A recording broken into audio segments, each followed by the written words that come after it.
What's going on, guys? callmevapor here, and welcome back to the video. So today I'm going to be going over a few things that you need to learn in GPO PvP if you want to be an advanced PvP player. So these things are going to consist of stuff like drag jumping and ball's head extension, where maybe you're messing up on a little bit. It also has a few things that you might want to stick around for to learn because they're actually pretty hidden and you might not even know about them. So let's just get right into the video.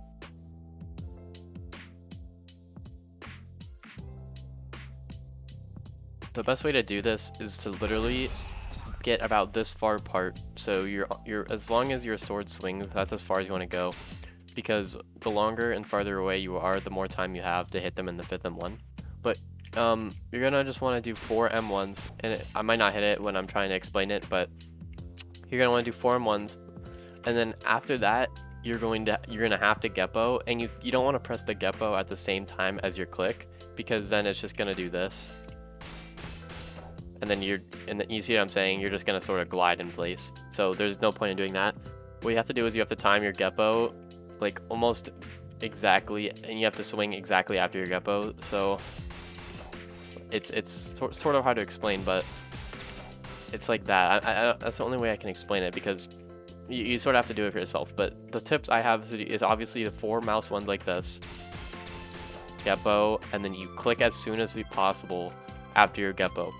And as long as you're getting this Geppo right here, as long as you're getting that on time, you're on the right track, and you're probably going to be able to get it. But if you're constantly doing stuff like this, and like you're gliding in place and you're doing this, oh, I just accidentally did the drag jump. But if you're doing stuff like that where you're just sort of standing in the front, then you're messing up somewhere really badly, and you need to sort of you need to go back and see what you're doing wrong, because that's not even close to the actual thing. Such like that, I just did it right there. So that's what you need to do, and let's move on to the next thing.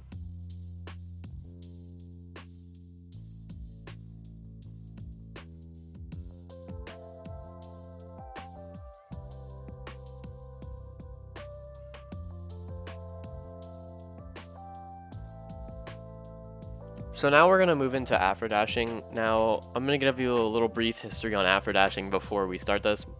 So afro dashing used to be in the game, but it was absolutely ridiculous, and it was literally a free combo extender. So you could do just random stuff, and you would basically just be able to combo extend. And it was so broken that Foyu actually changed so that you couldn't do it anymore. But because of some changes he did to the update, I believe update 5, when update 5 came around, some things that he did in the game forced afro dashing to come back. So you can now afro dash again. It's much harder, and the timing is so much more, you have to be way more precise, but it still works the same way. There are a few things that are different, but the same thing applies. So I actually am really bad at afro dashing, but when you get the timing down, you can actually just hit it whenever you want. I don't really do afro dashing, I just do drag jumps instead, but I might not be able to hit it here, but I'm going to explain it to you. So you're going to be doing 4 M1s like the drag jump, but you're going to be wanting to be inside their body, and you're going to want to do 4 M1s without walking, and then you're going to want to press Q, W, and click all at the same time on your 5th M1, and you should just sort of do that, and you should be gliding over to them, so like that. So obviously the dummy has bad knockback, as you can see right here. The dummy doesn't do the proper knockback, which is why he didn't go to where I ended up, but that's what afro dashing is. And afro dashing is a really important thing if you want to, progress in PvP and learn like harder things to do in PvP. Drag jumping is sort of like a simplified version of afro dashing, and afro dashing is definitely the superior way of doing it, because there's just so much more. It's more guaranteed to hit the ability that you're trying to hit after you do the afro dash instead of a drag jump. But like I said, it's much harder instead of just doing something like this. And then yeah, see, drag jumping is way easier. If you're gonna want to do afro dashing, the afro dash is better with bigger weapons. I think it's something to do with the hitbox of the weapons, but it's much easier to do it with a bigger weapon. The smaller weapons have smaller, I think it's because of the faster hit speed, that it's much harder to time it with that. Since the hit speed is so long on a bigger weapon, it's easier to time up the afro dash with it. But yeah, there are a few more things I want to show you, and these things are less universal. But this thing I want to show you is actually pretty important if you're using Kraken blade, and I believe it might be used for another few things, and maybe another few weapons, but this is mainly for Kraken blade. So if you want to extend with Kraken blade by itself, you can actually up tilt into Slayer cross slash, and it's true. People in the comments might say that it's not true. Well, I'm just gonna tell you here that it is. The only reason that it's true is because I've actually done a little bit of research on it, and it's completely true. Now, the reason it is true is because when you do the up tilt, if you wait a little tiny bit at the up tilt and then let them, you know, sort of ponder, and then you slash a little bit delayed, their body goes closer to the ground so that they go flying like less distance, and you're actually able to get to it with Soru dash. So the reason people will say that it's not true is because they do it at the top as soon as possible and they don't wait, and then therefore the ability makes the dummy or the player go too far, and then they can't get to it. So for example, if I do this and I wait a tiny bit and then I get to them, now I can, as you can see, I almost went past them. That's how good it was. But this is completely true. Now, the only thing I would say that can stop it is if they get really, really lucky or just pull out some random like grab ability at the top of the up tilt, like a trident impale maybe, but that's never gonna happen. If it does happen, then it's just unlucky, and it's not like you're gonna get punished for it because they're still getting the Slayer cross slash.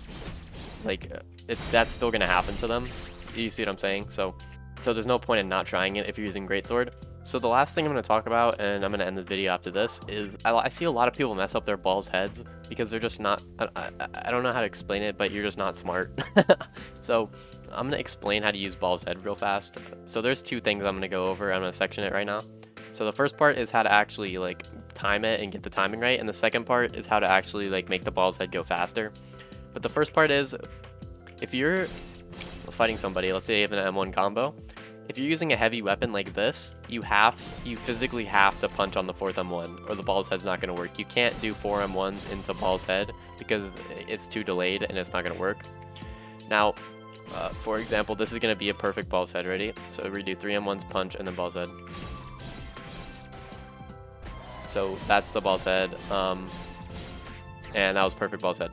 So one thing that you might mess up though, if you do the punch anyways and you still miss it, is if the ball's head is used too late, it sort of has like a glitch in the animation, and it kind of goes, it kind of pulls out like this, and then you use it. If you time it correctly, you'll have your punch out, and then your ball's head will pop like at this moment when you pull it out, so it'll go straight into the ball's head from this animation. So I'm gonna show you that right now. As you can see, it just went as soon as it possibly could. So that's one thing you need to do. You need to focus on, don't delay your ball's head. You have to pop it as soon as you pull it out, or they're going to be able to punch out of it, and then you're just going to get comboed on. That's another important thing I see a lot of people doing, but that's sort of what I wanted to talk about there. Now that's all I have for this video. If you enjoyed this video, make sure to leave a like and subscribe. I can keep doing these videos if you guys enjoy them. Yeah, that's honestly all I have. If you have any videos you want me to do, or you think I missed anything in this video that you think I should make another part on, make sure to leave a comment, subscribe, and like, and I'll see you guys in the next video. Peace. Also join my Discord for giveaways.